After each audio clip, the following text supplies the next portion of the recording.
Alkmaar, located in the province of North Holland, has a rich history that dates back to the 10th century.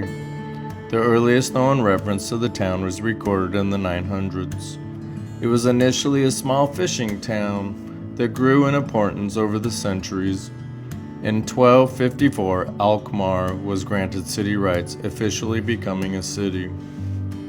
Throughout its history, Alkmaar has faced various challenges, including sieges and invasions, but it has always remained a significant trade and cultural center.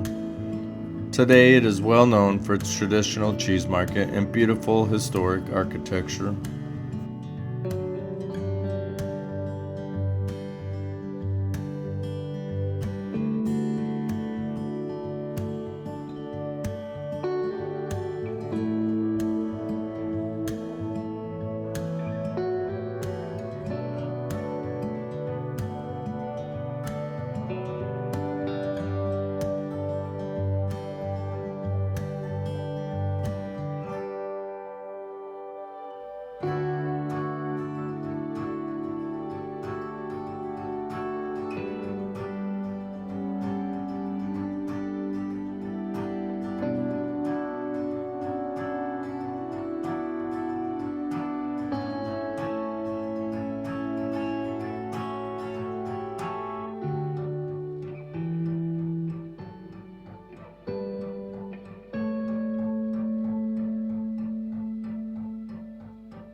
Thanks for joining us. Leave a comment and don't forget to like, subscribe, and hit the notification bell for more travel and adventure content with Love Happy Adventure. And as always, keep exploring and creating your happy place.